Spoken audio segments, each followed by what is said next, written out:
Le sénateur John Madigan est l'un des premiers à avoir dénoncé le syndrome éolien en Australie.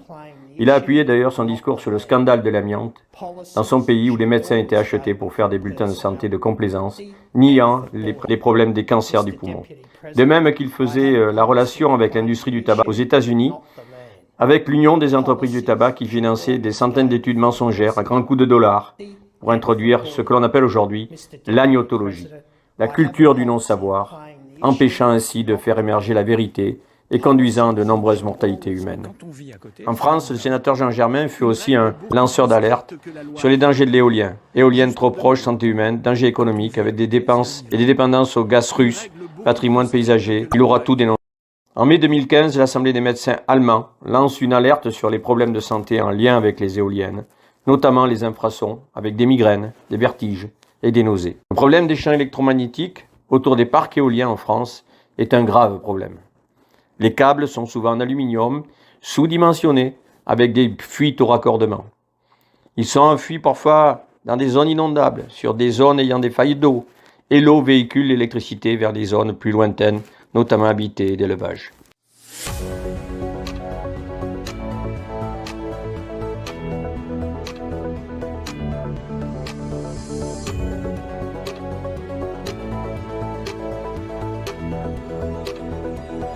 Sur le parc éolien de Nozay, les habitants ont mesuré des fuites de champs électromagnétiques. De nombreuses éoliennes utilisent des aimants permanents à base de terres rares, entre 300 et 900 kg de terres rares par éolienne.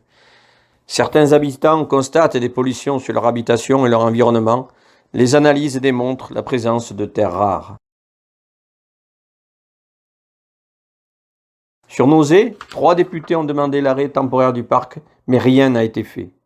Didier Potiron a perdu plus de 400 vaches, sa femme est malade et une expertise judiciaire est en cours. Autre éleveuse impactée, Céline Bouvet, sa voisine, qui a perdu 100 vaches et sa production laitière. Désabusée, elle a dû arrêter son activité. De nombreuses études viennent d'Allemagne. Là, elles mettent en exergue les problèmes des infrasons pulsées et le cœur humain. Un muscle cardiaque vieillit beaucoup plus vite soumis à des infrasons pulsées. L'Agence fédérale allemande de l'environnement admet un manque d'informations fiables sur le sujet. Selon une étude néo-zélandaise, les personnes avec un a priori négatif sur l'éolien développeraient davantage de symptômes. Les symptômes rapportés par les opposants aux éoliennes laissent parfois dubitatifs. Christian Friedrich Wall est chef du service de chirurgie cardiaque à l'université de Mayence. Il mène des essais sur l'impact des infrasons sur les organes humains. De quoi combler, espère-t-il, le manque de connaissances en la matière. Au départ, j'étais très sceptique. Je ne pensais pas que nous pourrions observer des résultats tangibles. Pour l'étude, les chercheurs utilisent des muscles cardiaques sains récupérés auprès de patients après une chirurgie. Les tissus sont maintenus en vie grâce à une solution nutritive. Un appareil de mesure simule le cœur humain. Une partie des échantillons est exposée à des infrasons produits par un haut-parleur. Inférieurs à 20 Hz, ces ondes sonores ne sont pas perceptibles par la plupart des personnes. Leur énergie, en revanche, peut se visualiser.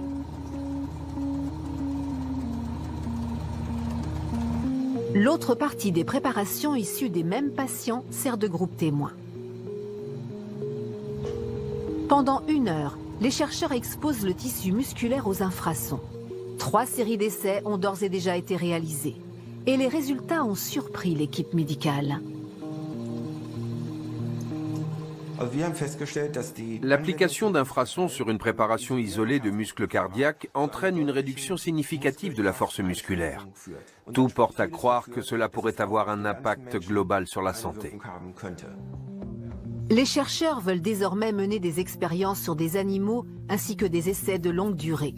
Étape indispensable avant de tirer une conclusion définitive sur l'effet de l'énergie des infrasons Le laboratoire sur le toxique corps. a réalisé des analyses des cheveux des enfants pour déterminer de possibles contaminations. Ces analyses révèlent la consommation des 2 mois précédents et la première a révélé des contaminations terres rares. La seconde découverte fut la présence d'une lignototension passant sous l'école des enfants. Avec 11 enfants atteints de cancer pédiatrique et de jeunes enfants décédés de ces cancers, on peut considérer que nous sommes face à un cluster Aujourd'hui, nous comptons plus de 6 clusters en France sans réponse de l'État sur l'origine de ces nombreux cancers. Le laboratoire toxique a fait de nombreuses analyses de cheveux et de poils sur les vaches et elles révèlent de très grosses contaminations aux métaux lourds et aux terres rares. Le laboratoire a lancé une alerte sanitaire en cours en précisant que l'augmentation du nombre d'éoliennes, des antennes 5G et de l'utilisation de métaux à fort pouvoir magnétique, terres rares, métaux paramagnétiques, pose la question d'un impact sanitaire majeur à venir. Le laboratoire toxique est un laboratoire qui a mis un protocole strict pour être considéré inattaquable. Il est composé de scientifiques hautement qualifiés et de réputation internationale.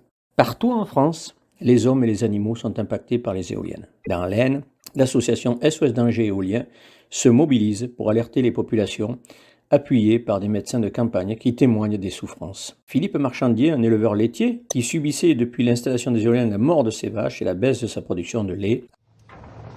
C'est avec beaucoup de peine que Philippe nous présente son élevage. Ah bah voilà, j'ai des veaux d'un an, regardez, ils ont le poil piqué, ils sont même tristes on va dire. Ils assimilent pas le manger que je leur donne. Autant dire que ils profitent pas, ils maigrissent plutôt qu'à grossir. Venez regarder une génisse pleine là.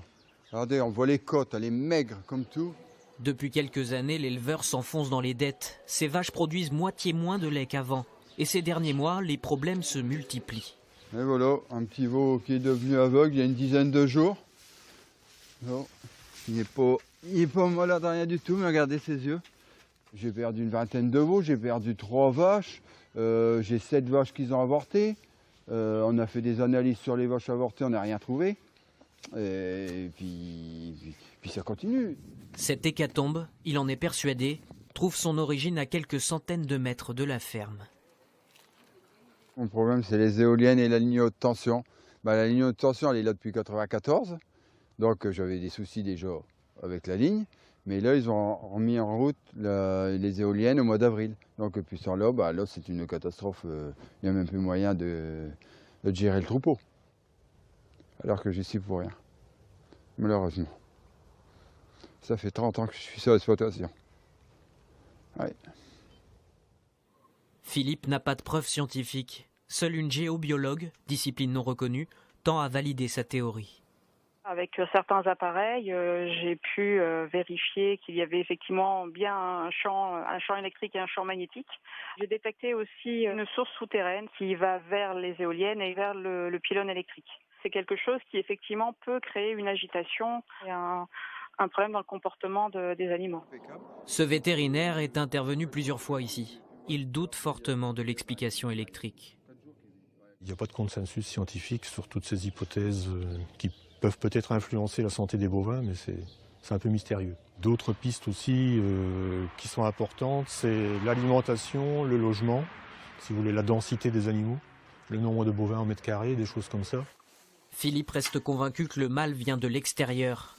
Désespéré, il recherche une autre exploitation à louer pour déménager ses bêtes. Après le déplacement à plus de 20 km de son exploitation, les vaches allaient mieux et il produisait de nouveau des quantités de lait habituelles. C'est l'histoire tragique de Laurent Meige qui lui aussi, après l'arrivée des éoliennes, a perdu plus de 150 vaches et a vu la qualité de son lait dégradée et la quantité chuter vertigineusement, avec une situation insoluble pour son activité et un endettement financier qui plaçait l'éleveur au bord du gouffre. Là aussi, après des analyses sur ces vaches, on trouve la présence de métaux lourds et de champs électromagnétiques. Des analyses catastrophiques qui révèlent des doses 1100 fois supérieures à la norme. Chez M. Potiron, en Loire-Atlantique, c'est la même situation qui dure depuis des années avec l'arrivée des éoliennes. Forte mortalité de ces animaux, baisse de production et mauvaise qualité du lait avec une perte économique. Devant tous les cas d'élevage impactés et le nombre d'analyses réalisées, le laboratoire toxique lançait en décembre 2021 une nouvelle alerte sanitaire. Concernant ces terres rares, on ne comprend pas d'où ça vient. La première chose, c'est d'en revenir sur la toxicité chronique et nos analyses. On dose, nous, les choses au nanogramme, donc sur des dosages et des masses qui sont extrêmement faibles. Ça, c'est la première chose. Ce qui nous intéresse, nous, c'est pas la dose, mais c'est la répétition de l'exposition, donc de la contamination à long terme. La répétition de l'exposition. Ça, c'est la première chose. Concernant les sources elles-mêmes de ces terres rares, mais des sources, elles sont multiples et variables. La problématique est que nous les utilisons depuis quasiment une trentaine d'années. Je vais prendre l'exemple des 2 terres rares les plus utilisées. Le gadolinium. Le gadolinium, c'est une terre rare qui est utilisée comme produit de contraste IRM. Cette terre rare, elle est éliminée par le corps, par les urines. Elle entre dans nos circuits, dans des circuits d'eau, mais malheureusement, elle n'est jamais retraitée. Donc, on la retrouve dans l'environnement. On la retrouve dans les fleuves, dans certaines nappes phréatiques. On les retrouve absolument partout.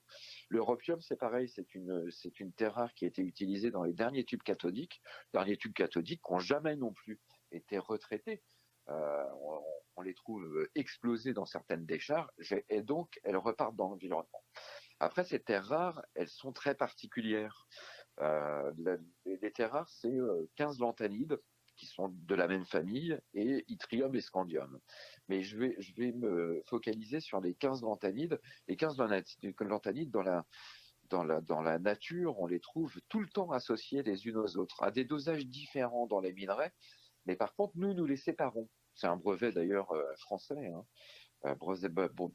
brevet français qui est appliqué plutôt en Chine aujourd'hui parce que malheureusement, pour pouvoir les séparer, il faut globalement 1400 traitements chimiques. 1400, c'est gigantesque, ce qui nous permet d'utiliser ces terres rares pour des propriétés un petit peu particulières. Elles donnent des couleurs différentes au LCD, elles sont intégrées dans des aimants permanents pour les éoliennes. Dans un téléphone portable, vous en avez 7 différentes.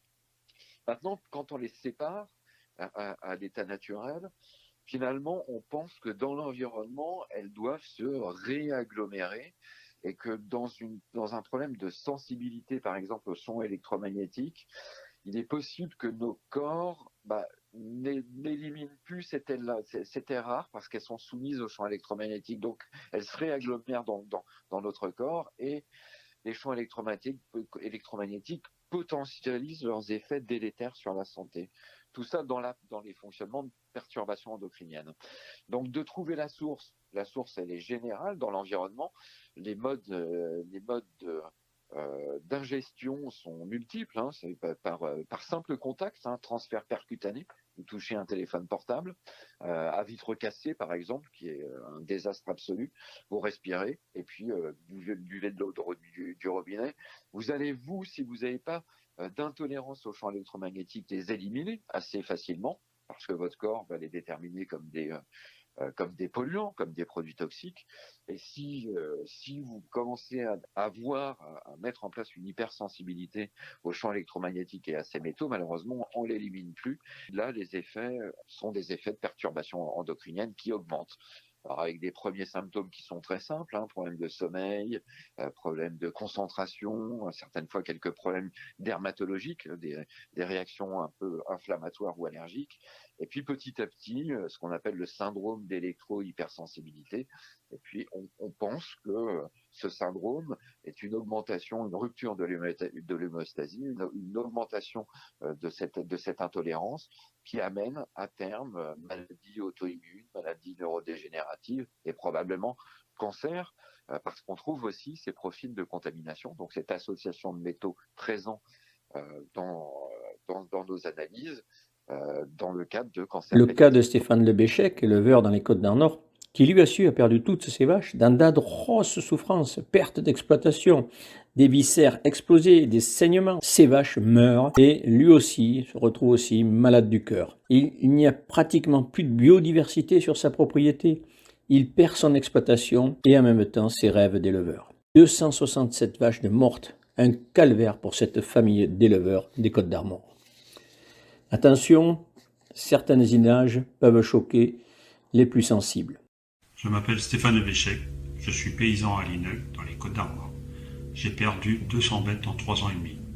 Je soupçonne des ondes et des champs magnétiques produites par les antennes relais, les éoliennes, les transfos, les lignes 20 000 volts et les panneaux solaires.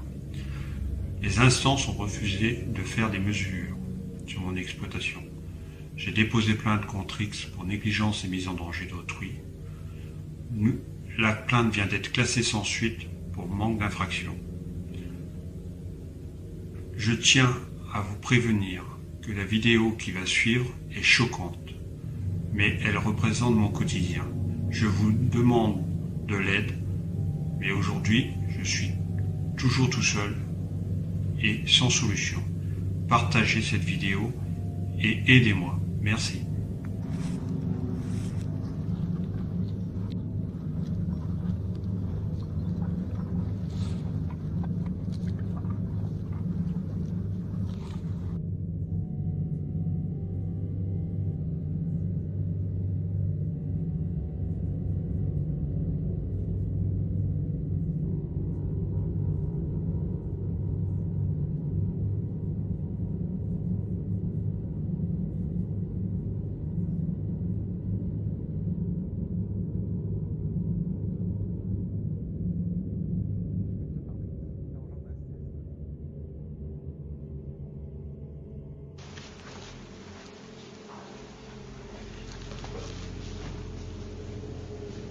Allez.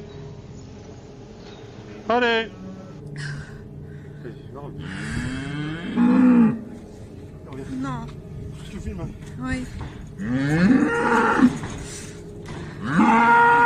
Regarde, filme ses yeux. Je le sais, il a fait ça tout de suite déjà. Il fait comme des convulsions. Ouais, c'est convulsion. Ses yeux deviennent blancs et... Filme les yeux. Pauvre veau. C'est que moi je peux y rester aussi. On va tous y rester. On va tous y rester. Allez mon petit. Non, non. Oui, il est tombé. Je sais. La vitesse à laquelle il est tombé, le pauvre. Il s'est mis à chicoter. Regarde ses yeux. Oh, c'est horrible. C'est horrible. Alors il va sauver, on va le sauver. Pleure pas maman. On va le sauver. Je suis habitué, je suis habitué. Je suis habitué. Je suis habitué. Il n'a pas mérité ça. On n'a pas mérité ça.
Elles sont devenues le signe d'un vent mauvais.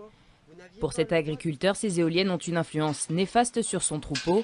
Ces vaches semblent normales, sauf que depuis 4 ans et l'installation d'un parc éolien à proximité, elles produisent 2 fois moins de lait. Depuis 2011, Yann Joly a remarqué qu'elles ne buvaient plus. Un dégoût de l'eau, on aurait dit. Dès qu'elles arrivaient à l'abreuvoir, elles lapaient, mais elles ne buvaient pas. De toute façon, le lait, c'est 95% d'eau. Ce qui veut dire que dès qu'on freine un petit peu la consommation d'eau, on freine la production laitière. La production passe de 10 000 litres de lait par vache par an à 5 000, une perte qui fait qu'aujourd'hui il a dû se résoudre à arrêter son activité laitière. Il va devoir également licencier son unique employé. C'est un déchirement, quoi. Enfin, c'est quand même plus de 20 ans de travail, quoi, qui tombe à l'eau, quoi, à cause des éoliennes, quoi. À 2 km de la ferme, c'est 24 mâts. Avant de faire le lien entre les éoliennes et le comportement de ces vaches, Yann Joly a effectué tous les tests possibles. C'est un géobiologue qui a confirmé ses doutes. Les méfaits qu'il reproche aux éoliennes, c'est la grandeur des mâts et un déséquilibre des charges électriques qui se trouvent dans les nuages et dans le sol. Et tout ça lié à un lieu au niveau de l'exploitation, une rivière souterraine, un lac souterrain qui serait conducteur de l'électricité. Donc de l'électricité qu'on n'arrive pas à détecter, mais que les vaches subissent de plein fouet. Aujourd'hui, il a porté plainte contre l'entreprise qui les exploite et a averti les autorités publiques. Il demande plus de 350 000 € de dédommagement, lui qui a pourtant signé pour l'installation d'EMA sur une de ses parcelles. Je ne signerai plus parce que, en plus, on est en face de gens peu honnêtes et qui n'ont aucun scrupule pour faire de l'argent. Nous avons tenté de joindre l'entreprise, en vain pour le moment. Yann Joly, lui, se battra jusqu'au bout.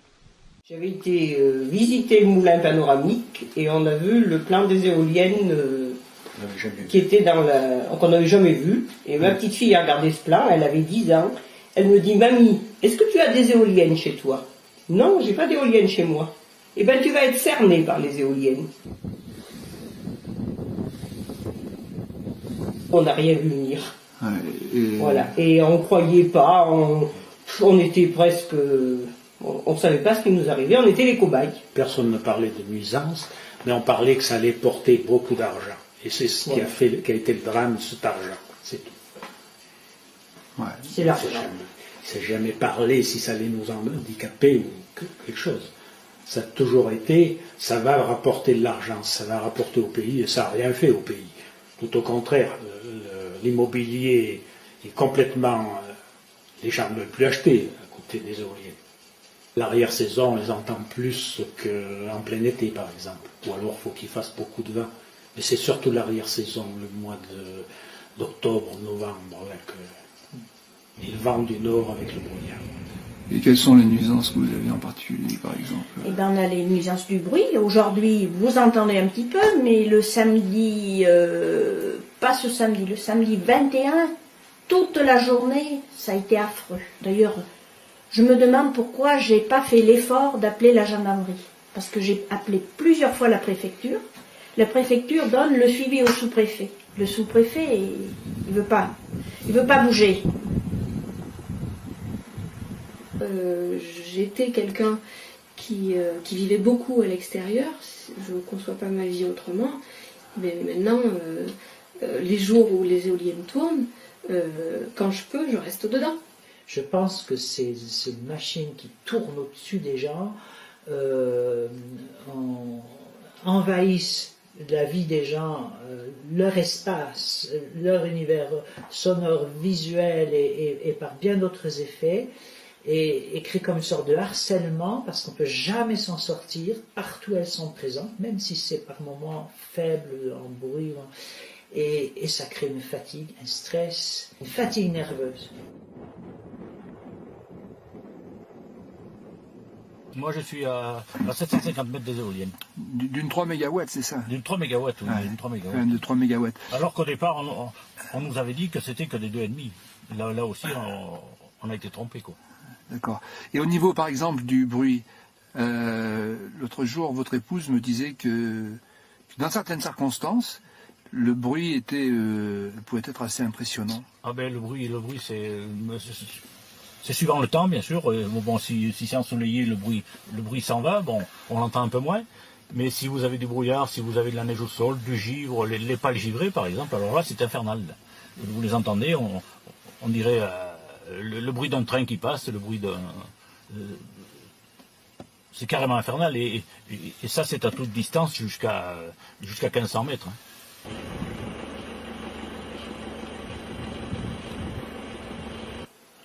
Il faut dire qu'elle ne faisait pas de bruit. Le bruit d'une machine à laver. Là, elle tournait tout à l'heure, on n'entendait pas. Hein. Et le bruit d'une machine à laver, on aurait dit, ça ne fait pas de bruit, quoi. Une machine à 500 mètres, une machine à laver, on n'entendra pas. Hein. Et puis, le projet est arrivé, on a été convoqué une fois à la mairie, à la salle des fêtes. Le projet était sur la table, on a demandé où étaient les éoliennes. La position, le projet était sur la table et on nous a dit qu'il n'était pas fait. Ah oui. Je suis parti de la réunion. C'est pas la peine de rester quand on se moque de nous. Ah oui. Je suis parti, mais il était trop tard. Et après, ça a mis 2-3 ans et puis elles sont arrivées. Et quand elles ont été là, quand on les a entendues, on a commencé à se faire des soucis. Il était un peu tard. Parce que vous êtes agriculteur, donc vous avez une exploitation de vaches laitières, je crois. Oui. Donc, j'ai eu quelques problèmes avec les bêtes. Ça s'est légèrement arrangé, mais bon. Je ne sais pas si vous avez vu, il y a le transistor là. Ça étouffe le bruit quand ils font du bruit. Parce que quand elles font du bruit, vous ne les voyez pas de ce côté. La journée, vous les voyez dans leur palier, elles se reposent. Et la nuit, elles viennent se mettre... ça fait plus de bruit la nuit. Elles viennent se mettre là parce que c'est isolé. Ah, d'accord. Les vaches se mettent à l'abri du bruit. Du bruit, oui, parce que de l'autre côté, c'est infernal, quoi. J'ai fait constater par la DAS, ça. Hein. Absolument. Pourtant, quand elle est venue, elle a constaté les nuisances, elle avait constaté le bruit, elle avait tout constaté, mais son rapport est resté lettre morte. J'avais pensé vendre, moi. Ouais. Je n'ai pas pu vendre. J'avais vendu, mais quand ils ont vu les éoliennes plantées, j'avais vendu, la promesse de vente était avant les éoliennes. Après les éoliennes, c'était fini. Hein. Personne ne plus voulait de rien. Hein. Ils ont la responsabilité juridique, et ça, ils le découvrent après. Et face à eux, ils ont des multinationales surpuissantes, richissimes.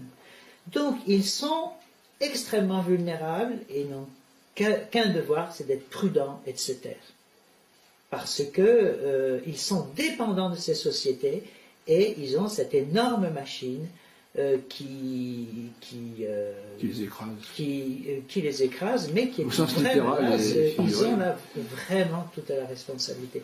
Je pense que la plupart le découvrent après et sont extrêmement gênés et donc sont tenus de se taire. Moi je pense que beaucoup de gens vivent vraiment dans la crainte. Ceux qui n'ont pas les machines ont les nuisances, mais ils ont gardé la liberté. Je pense que dans certaines communes, il y a un poids considérable. Je pense que aussi ces promoteurs arrivent à tenir les maires sous leur dépendance. Alors ils sont plus ou moins consentants, plus ou moins conscients, là pareil, dans certains cas, je pense que certains sont tout à fait... C'est-à-dire que les maires sont victimes comment dirais-je, d'un système. Mais même par rapport à leur propre mental, un besoin de cohérence vis-à-vis d'eux, quoi. Donc ils continuent à défendre malgré tout, mais... Parmi les maires, c'est pareil, il y a des victimes, puis il y a quand même des complices.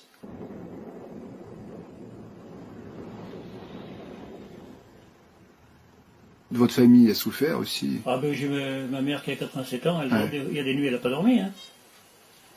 Quand ça fait du bruit, du vent du nord, là c'est insupportable. Hein. Pourtant, la maison a été conçue, elle a été avant les éoliennes, mais enfin, les doubles vitrages étaient avant. J'entends pas le laitier qui arrive pour pomper devant la porte, et j'entends les éoliennes. C'est bien un monde. Une éolienne à 700 mètres, on l'entend, on n'entend pas le laitier qui pompe devant la porte.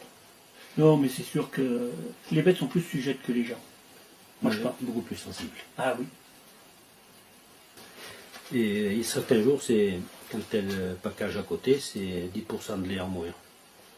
Et les cellules, là, c'est l'anticorps des mammites, c'est 300 000 cellules à peu près. Ah oui, les cellules, elles suivent bien le... Ah oui, mais ça suffit le jour où elles font des bulles. Ah oui. Elles suivent le vent, c'est-à-dire que le bruit suit le vent et elle aussi. Ouais. Vous pouvez y aller, s'il y a un contrôle du vent du nord, moi j'ai des cellules. Ouais. Le lendemain, s'il y a un vent d'ouest... Qu'est-ce que ça s'appelle les cellules? C'est l'anticorps des mammites, et des infections de la mamelle. Ah d'accord. Et le lait, il est payé en fonction de ça. Ils ont fait une étude de bruit, là. Ils avaient mis devant la porte, là, le micro, là. Ouais, devant la porte, là, juste devant la porte, là. Et là, c'est la seule semaine où j'ai bien dormi tranquille. Elle était arrêtée, elle tournait, mais elle ne produisait pas de courant. Il ne faudrait pas que le promoteur soit averti. Et là, il y aurait des surprises. Parce que dès qu'ils savent et les machines tournent en fonction de ça. On a fait une étude de vibration dans la maison, là.